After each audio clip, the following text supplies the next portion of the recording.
ప్రతికూల స్థితులందు మము ధైర్యపరచి నా కుడి ప్రక్కన నీడవై నిలిచి ప్రతికూల స్థితులందు మము ధైర్యపరచి నా కుడి ప్రక్కన నీడవై నిలిచి బాధనొందిన దేశమందు వేదనలన్నీ వేడుకగా చేసి బాధనొందిన దేశమందు వేదనలన్నీ వేడుకగా చేసి విజయ ధ్వజముగా స్థాపించావు, విజయ ధ్వజముగా స్థాపించావు.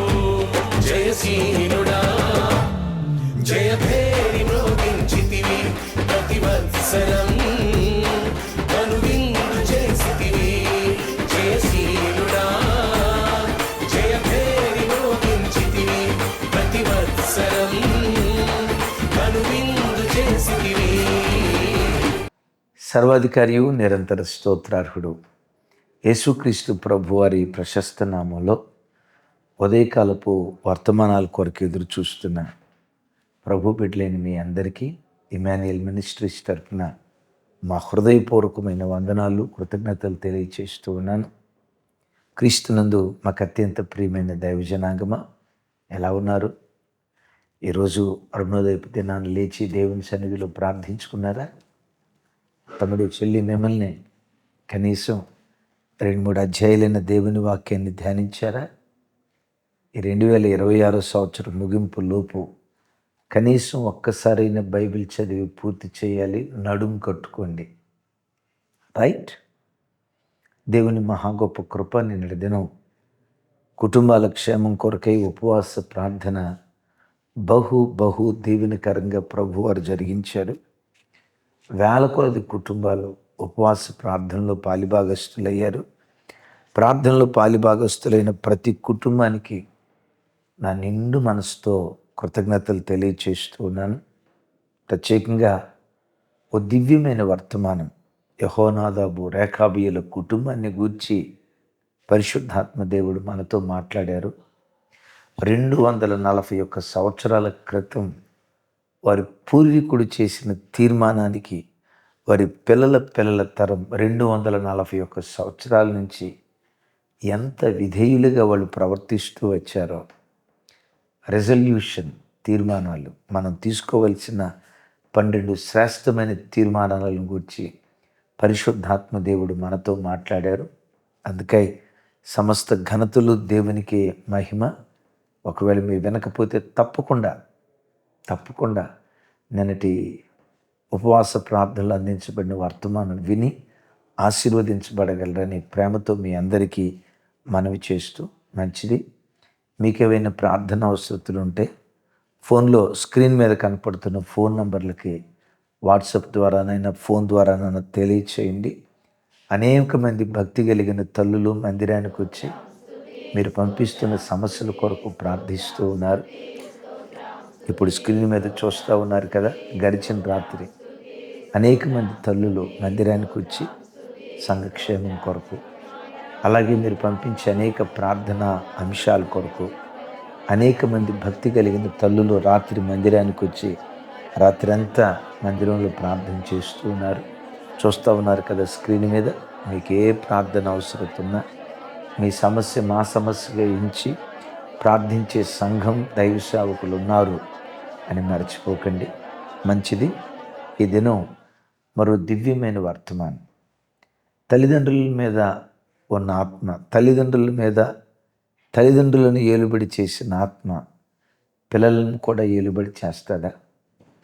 అమ్మ మీద ఏ ఆత్మ ఉందో, నాన్న మీద ఏ ఆత్మ ఉందో అదే ఆత్మ పిల్లల మీద కూడా పనిచేస్తుందా అనేది ఓ ప్రశ్న. తల్లిదండ్రుల మీద ఉన్న ఆత్మ పిల్లల మీద పనిచేస్తుందా అని దానికి సమాధానం చెప్పే ముందు కానీ ఒకటి ఖచ్చితంగా చెప్తాను. తల్లిదండ్రుల ప్రవర్తన పిల్లలు కళ్ళతో చూస్తారు కదా. తల్లిదండ్రుల ప్రవర్తన ఏదో ఆ తల్లిదండ్రుల ప్రవర్తన ప్రభావం తప్పకుండా పిల్లల మీద పడుతుంది అని చెప్పటంలో లేశమైన సందేహం లేదు కదా. అందుకని అమ్మా, అయ్యా, నా వైపు చూడండి, నా వైపు చూడండి. నీ జీవితంలో ఓ మంచి తండ్రిగా, ఓ మంచి తల్లిగా మన జీవితాలు కట్టుకుందాం. అవును, మన ప్రవర్తన ఫలం, మన ప్రవర్తన ప్రభావం పిల్లల మీద పనిచేస్తుంది. తండ్రి అనే బాధ్యత బహు గొప్పది, తల్లి అనే బాధ్యత బహు గొప్పది. అలాగని ఇది తల్లిదండ్రులు గూర్చి కదా అని అనుకునేది కాక, ఈనాటి యవనస్తుడా రేపు నువ్వు తండ్రి అవుతావు, ఈనాటి యవనస్తురాల రేపు నువ్వు తల్లి అవుతావు. ఇప్పుడు డైరెక్ట్గా పిల్లల మీద, తల్లిదండ్రుల మీద ఉన్న ఆత్మ పిల్లల మీద పనిచేస్తుందా? ఎస్. చూడండి, యెషయా గ్రంథం అందరూ చూడండి, 59వ అధ్యాయం 21వ వచనం. నేను వారితో చేయు నిబంధన ఇది, నీ మీదనున్న నా ఆత్మయు, నేను నీ నోట నుంచిన మాటలను నీ నోట నుండి, నీ పిల్లల నోట నుండి, నీ పిల్లల పిల్లల నోట నుండి ఈ కాలము మొదలుకొని ఎప్పుడునూ తొలగిపోవు అని యెహోవా సెలవిచ్చుచున్నాడు. విన్నారా ఈ మాట? ఏమంటాడు దేవుడు? ఏమంటాడు దేవుడు? నీ మీదనున్న నా ఆత్మయు, నీ నోటనున్న నా మాటలు నీ పిల్లల మీద ఉంచుతా, నీ పిల్లల పిల్లల మీద ఉంచుతా, వారి పిల్లల పిల్లల మీద ఉంచుతా. విన్నారా? ఇది మొదలుకొని ఎల్లప్పుడూ నీ మీద ఉన్న ఆత్మ నీ పిల్లల మీద నుండి తొలగిపోతూ అని దేవుడి ఈ స్థలములో హెచ్చరిస్తూ ఉన్నాడు. అమ్మా, నువ్వు ప్రార్థన పరురాలు కదా, నీ పిల్లలు ప్రార్థన పరులు కాలేదా? కలవరపడకు, యవన బిడ్డలు కదా. తెలుసో తెలియకో ఆ యవన ప్రభావాన్ని బట్టి ఈరోజు వాళ్ళు ప్రార్థన పరులుగా కనపడట్లేదేమో. కలవరపడకు, టెన్షన్ పడకు. నీ మీదున్న కన్నీటి ప్రార్థనాత్మ ఏ నాటికైనా నీ పిల్లలను తప్పకుండా ఆవరిస్తుంది. దేవుడు అన్నారు కదా, నీ మీదున్న నా ఆత్మ, నీ నోటనున్న నా మాటలు నీ పిల్లల మీద, నీ పిల్లల పిల్లల మీద ఇది మొదలుకొని సదాకాలము ఉంచుతాను అని జెర్మియా అనలా, నేనల్లా, యెషయా ప్రవక్త అనలా, నీ దేవుడు అంటున్న మాట. దేవుడు అంటే పిచ్చి ప్రేమ ఉంది కదా నీకు. దేవుని మందిరం అంటే బహుగా ప్రేమించే మనస్తత్వం ఉంది కదా. వాక్యం అన్నా, దేవుని సన్నిధన్నా, మోకాళ్ళ అనుభవం అన్నా, వినయ విధేయతలు చూపటం అన్నా, దేవుని సన్నిధిని ప్రేమించటం అన్నా నీకు బహు మక్కువ కదూ. అదేంటున్నయ్యా, నా మీద ఉన్న భక్తి నా పిల్లల మీద నేను చూడలేకపోతున్నానయ్యా అని అనుకుంటున్నావా? కలవరపడుకో. నీ మీద ఉన్న ఆత్మ ఏ నాటికైనా నీ బిడ్డలను ఆవరిస్తుంది. బైబిల్లో కొన్ని అనుభవాలు చెప్తాను. పరిశుద్ధ గ్రంథమైన బైబిల్లో చూడండి, ఒక అద్భుతమైన మాట. కీర్తనల గ్రంథం 99వ కీర్తన చూడండి ఒకసారి. 99వ కీర్తన పరిశుద్ధ గ్రంథమైన బైబిల్లో నుండి 99వ కీర్తన 6వ చరణం, 99:6 చూడండి, నేను చదువుతాను. ఆయన యాజకులలో మోషే అహరోనులుండిరి, ఆయన నామమును బట్టి ప్రార్థన చేయువారిలో సమూయేలు ఉండెను. ఇక్కడ 3 పేర్లు మనకు కనపడుతున్నాయి. ఎవరెవరి పేర్లు? మోషే, అహరోను, సమూయేలు. ఈ 3 పేర్లను పరిశుద్ధాత్మ దేవుడు 2 గుంపులుగా వర్గీకరించాడు. ఏమని వర్గీకరించాడు? విన్నారా? ఏమని వర్గీకరించాడు? 2 పేర్లు యాజకుల గుంపులో చేర్చాడు. విన్నారా? ఒకరి పేరు ప్రార్థించే గుంపులో చేర్చాడు. ఆలోచించండి. ఒకవేళ దేవుడు యాజకుల గుంపులో మోషే, అహరోనుల పేర్లు చేర్చాడు, ప్రార్థించే వారి గుంపులో సమూయేలు పేరు చేర్చాడు. నేనంట, అదేంటి? ప్రార్థనా పరుల సరసన సమూయేలు ప్రక్కన మోషే పేరు చేర్చాలి కదా. మోషే పేరు చేర్చాలి కదా. మోషే ప్రార్థన పరుడు కాదా? ప్రార్థన పరుడే. 80 సంవత్సరాలు దాటిన వయసులో 40 రోజులు 2 పర్యాయాలు ఉపవాసం ఉన్నాడు. ఏ వయసులో? 80+. ఇప్పుడు మనం ఉన్నాం 40 దాటితేనే ఒక్క పూట ఉపవాసం ఉండడానికి ఆపసోపాలు పడాల. 1/2 లీటర్ పాలు అయిపోవాలా, 1 డజన్ అట్టిపళ్ళు అయిపోవాలా, 150 సార్లు కాఫీ తాగి టీ తాగి అయినా కాళ్ళు లాగుతున్నాయి, చేతులు లాగుతున్నాయి, గుంజుతున్నాయి, తల తిరుగుతుంది. అబ్బాబ్బాబ్బా, ఒక్క పూట ఉపవాసం ఉండటానికి 40 సంవత్సరాలు దాటిన వయసులో ఎంత ఆపసోపాలు పడతారో కొంతమంది. 40 సంవత్సరాలు దాటిన వయసు కాదు, 80 సంవత్సరాలు దాటిన వయసులో 40 రోజుల పాటు 2 పర్యాయాలు ఉపవాసం ఉన్నాడు మోషే. మోషే ప్రార్థన చేస్తూ ఉంటే స్నేహితుడు తన స్నేహితునితో మాట్లాడినట్లు దేవుడు మోషేతో ముఖాముఖిగా మాట్లాడాడట. మోషే కూడా దేవుణ్ణి నిదానించి చూచాడట. విన్నారు ఈ మాట? నా వైపు చూడండి. నిదానించి దేవుని ముఖాన్ని నిదానించి చూశాడట. దేవుడు తన స్వహస్తాలతో తయారు చేసిన ధర్మశాస్త్రాన్ని మోషే చేతుల్లో పెట్టాడు. దేవుడే కనపడ్డాడు, దేవుణ్ణే చూశాడు. దేవుని స్వహస్తాలతో పలకలు చేయబడి మోషే చేతికి ఇచ్చాడంటే మోషే ఎంత గొప్ప ప్రార్థనాపరుడై ఉంటాడు కదా. అవును, మరి ఇంత గొప్ప ప్రార్థనాపరుడైతే ఆ మోషే పేరును సమూయేలు సరసన ఎందుకు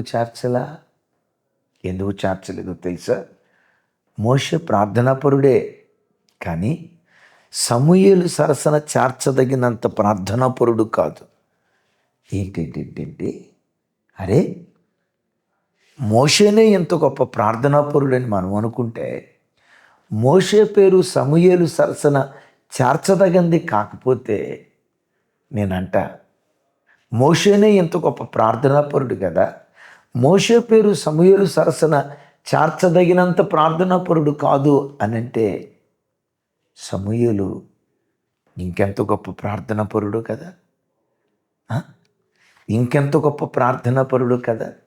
నేనంట సమూయేలా మిమ్మల్ని అడుగుతా, సమూయేలు తల మీద ఎంత బలమైన ప్రార్థనాత్మ కుమ్మరించబడటానికి కారణం ఏంటి చెప్పండి?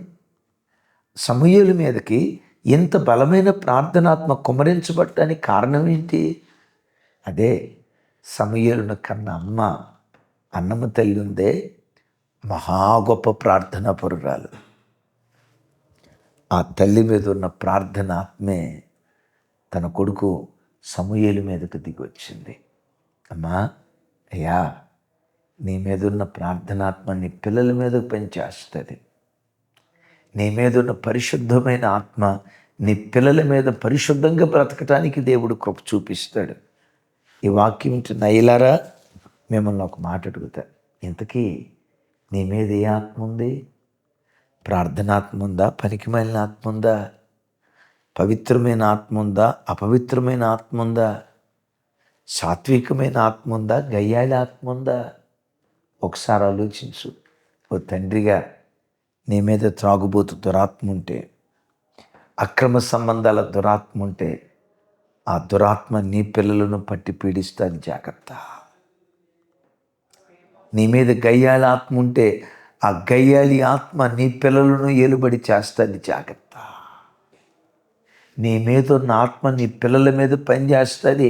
వాక్యం రూఢిగా చెప్తుంది కదా, యేసు నామం పేరిట అలాంటి అపవిత్రపు పనికి మాలిన దురాత్మలు పాతాళంలో త్రొక్కివేయబడి ఈ గడియలోనే నీ మీద దేవుడు తన ఆత్మను కుమ్మరింప చేయునుగాక. నీ మీదున్న ఆ దేవుని ఆత్మే నీ పిల్లల మీద దేవుడు నిలుపునుగాక. బైబిల్లో క్రొత్త నిబంధనలో మరో భక్తుడు ఉన్నాడు. తిమోతీయులకు రాసిన 2వ పత్రిక 1వ అధ్యాయం 3వ వచనం, 4వ వచనం నుంచి నాతో కలిసి చెప్పండి. నీ అందున్న నిష్కపటమైన విశ్వాసమును జ్ఞాపకం చేసుకొని, నెక్స్ట్ వర్స్, నీ అందున్న నిష్కపటమైన విశ్వాసాన్ని జ్ఞాపకం చేసుకొని దేవుని పట్ల నేను కృతజ్ఞత చూపిస్తున్నాను అని చెప్పి తిమోతి, నీ యందు నిష్కపటమైన విశ్వాసం ఉంది అని చెప్పి 5వ వచనంలో అంటాడు. ఆ విశ్వాసము మొదట నీ అవ్వయైన లోయిలోను నీ తల్లి అయిన యునికేలోను నివసించెను. అది నీయందు సహా నివసించుచున్నదని నేను రూఢిగా నమ్ముచున్నాను. విన్నారా? తిమోతి, నీ యందు నిష్కపటమైన విశ్వాసం ఉంది, నేను చూసా. అయితే ఈ నిష్కపటమైన విశ్వాసం ఒకప్పుడు నీ అవ్వయైన లోయిలో ఉంది. అదే మీ అమ్మమ్మ ఉందే, మీ అమ్మమ్మలో ఉంది. మీ అమ్మమ్మలో ఉన్న నిష్కపటమైన ఆ విశ్వాసమే నీ తల్లి యునికేలోకి వచ్చింది. నీ తల్లి మీద ఉన్న నిష్కపటమైన విశ్వాసమే ఇప్పుడు నీ మీదకి వచ్చింది. అబ్బా, అమ్మమ్మ మీద ఉన్నది అమ్మ మీదకి, అమ్మ మీద ఉన్నది కొడుకు మీదకి. నీ దేవుడు ఎవరో తెలుసా? నీ మీదనున్న తన ఆత్మను, నీ నోటనున్న తన మాటలను నీ మీద, నీ పిల్లల మీద, నీ పిల్లల పిల్లల మీద ఇది మొదలుకొని సదాకాలము నిలిచుంటుంది వాగ్దానం చేశాడే. తిమోతి, ఈ నిష్కపటమైన విశ్వాసం నీకు ఎలా వచ్చింది? మా అమ్మలో నుంచి. మీ అమ్మకి ఎక్కడి నుంచి వచ్చింది? మా అమ్మమ్మలో నుండి. ఇక్కడ 2 మాటలు చెప్తాను. ఈ కుటుంబం ఆ భక్తి లెగసీని, ఆ భక్తి ఆ భక్తి వారసత్వాన్ని కాపాడుకుంటూ వచ్చింది. అమ్మా, అవ్వ తన కూతురుకు ఆ విశ్వాసాన్ని పంచిపెట్టింది. ఆ తల్లి తన కొడుక్కి ఆ నిష్కపటమైన విశ్వాసాన్ని పంచిపెట్టింది. నేనంట దేవుని ప్రతినిధిగా మిమ్మల్ని బ్రతిమలాడుకుంటున్నా. నీ పిల్లలకు నువ్వు ఆస్తిని ఇవ్వటం కంటే నీలో ఉన్న భక్తిని ఆస్తిగా ఇవ్వు. నీలో ఉన్న కన్నీటి ప్రార్థనే ఆస్తిగా ఇవ్వు. నీలో ఉన్న దేవుడంటే పిచ్చి ప్రేమనే ఆస్తిగా ఇవ్వు. వంశం తర్వాత వంశం, పిల్లల తర్వాత పిల్లలు దేవుని పట్ల అలాంటి భక్తి కలిగిన వారిగా మనం పెంచగలిగితే అంతకు మించిన ధన్యకరమైన జీవితం ఏముంది చెప్పండి? తిమోతి యందు నిష్కపటమైన విశ్వాసం ఉండటానికి కారణం ఇది అవ్వలో నుంచి తల్లిలోకి, తల్లిలో నుంచి కొడుకులోకి వచ్చింది. నీ మీదున్న పవిత్రమైన ఆత్మ నీ పిల్లలను పరిపాలన చేయునుగాక. ఆమేన్. ఇక్కడ ఒక మాట అంట, మీలో కొంతమంది అనొచ్చు, అన్నయ్య నా మట్టుకు నేను చాలా భక్తిగా బ్రతుకుతున్నా, మరి నా పిల్లలు ఎందుకు బ్రతకట్లేదు అన్నయ్య? మా మీద ఉన్న ఆత్మ పిల్లల మీదకి వెళ్తుంది అన్నారే. అవును, యెషయా ప్రవక్త కూడా చెప్పాడు, మీరు చెప్పిన మాట ఏం కాదు. మరి నా పిల్లలు ఎందుకు ప్రార్థన పరులు కాలేదన్నయ్య? నా ప్రార్థన వ్యర్థమైపోయిందా? నా కొడుకు ఎందుకు దారి తప్పిపోయాడన్నా మీలో ఎవరైనా కలవరపడుతున్నారా? ఒకటి వినండి, లోకపు ప్రభావం ఒకవేళ ప్రస్తుతం వాళ్ళ మీద పనిచేస్తుందేమో, ఒకరోజు వస్తుంది నీ మీద ఉన్న ఆత్మ నీ పిల్లలను తాకి నీకంటే భక్తిపరులుగా దేవుడు తప్పకుండా మారుస్తాడు. కొంచెం కాలం ఓపిక పట్టు అన్నంత రూఢిగా ఎలా చెప్తారన్నా, వేరు పరిశుద్ధమైతే కొమ్మలు పరిశుద్ధములే. రోమపత్రికలో పౌలు గారు అన్నాడుక, వేరు పరిశుద్ధమైతే కొమ్మలు పరిశుద్ధములే. తమ్ముడు, చెల్లి, వేరులాంటి నీవు పరిశుద్ధంగా బ్రతుకుతున్నావే. వేరులాంటి నీవు దేవుడనే పిచ్చి ప్రపంచంలో బ్రతుకుతున్నావే. వేరు పరిశుద్ధమైతే కొమ్మలు పరిశుద్ధములే అని రాసిందే. నీ కుటుంబానికి వేరులాంటి నీవు పరిశుద్ధంగా బ్రతుకుతున్నావు కనుక ఏనాటికైనా కొమ్మల లాంటి నీ పిల్లలు నీకంటే పరిశుద్ధులుగా బ్రతకటానికి దేవుడు కృప చూపిస్తాడు. కలవరపడుకో. అయ్యో, నా ప్రార్థన ఏమైపోయింది, ఎందుకు వీళ్ళు రోజు రోజుకు దిగజారిపోతున్నారు? కృంగిపోకు. నీ మీద ఉన్న ఆత్మ నీ పిల్లల మీద, నీ పిల్లల పిల్లల మీద, నీ నోటనున్న తన మాట నీ పిల్లల నోట, నీ పిల్లల నోట, నీ పిల్లల పిల్లల నోట, ఇది మొదలుకొని సదాకాలము నా దేవుడు మన పిల్లల పిల్లల నోట తన మాటలుంచునుగాక. ఆమేన్. చిన్న ప్రార్థన చేస్తాను. ఒకవేళ మీలో ఎవరి మీదైనా అయ్యా నా మీద నా పిల్లల మీదకి వెళ్ళకూడదయ్యా, ఎందుకు ఆ మాట అన్నావు, అమ్మా ఎందుకు ఆ మాట అన్నావు, నా మీద పవిత్రమైన ఆత్మ లేదయ్యా, నా ఆలోచనలు పవిత్రమైనవి కాదయ్యా, అపవిత్రమైన ఆలోచనలు కలిగిన వాడను, అపవిత్రమైన ఆలోచనలతో నిండిన దానను, భక్తిహీనపు ఆత్మచేత పీడించబడుతున్న త్రాగుడు దురాత్మ ఉందయ్యా, వ్యభిచారపు దురాత్మ ఉందయ్యా, బాబోయ్ నా మీద ఉన్న ఆత్మ నా పిల్లల మీదకి వెళ్ళకూడదు అని ఒకవేళ అనుకుంటున్నావా, నజరేయుడైన యేసు నామం పేరిట ఇప్పుడే ఈ గడియలోనే నీ తల మీద ఉన్న ప్రతి భక్తిహీనపు దురాత్మ పాతాళములో దేవుడు తొక్కివేయునుగాక. యేసు నామం పేరిట ఆ చీకటి దురాత్మ పారిపోయి ఈ గడియలోనే తన ఆత్మను దేవుడు నీ తల మీద కుమ్మరించునుగాక. చిన్న ప్రార్థన చేస్తాను, ఏకీభవించండి. తండ్రి, మాతో మీరు మాట్లాడిన శ్రేష్టమైన మీ మాటలకై స్తోత్రాలు. నా హృదయంలో మీరు ఉంచిన మీ మాటలు నీ ప్రజలకు అందించానయ్యా. ఈ నీ ప్రజలు మీ మాట విని మీ వాక్యానుసారంగా బ్రతికే భాగ్యం ప్రతి బిడ్డకు సర్వసమృద్ధిగా దయచేయి. ప్రతి తల్లి మీద, తండ్రి మీద కన్నీటి ప్రార్థనాత్మ, విజ్ఞాపన చేసే ప్రార్థనాత్మ, రోధించే ప్రార్థనాత్మ, ప్రసవ వేదన పడే ప్రార్థనాత్మ ఒక్కొక్క బిడ్డ తల మీద మీరు కుమ్మరించుదురుగాక. ఒక్కొక్క బిడ్డ తల మీద మీరు కుమ్మరించుదురుగాక. ఆ ప్రార్థనాత్మతో ఒక్కొక్క బిడ్డను మీరు ఆవరించండి స్వామి. మా మీద ఉన్న ఆత్మ మా పిల్లల మీద, మా పిల్లల పిల్లల మీద పనిచేయనట్లుగా మీరేమి విశేష కృప చూపి మహిమ పొందండి.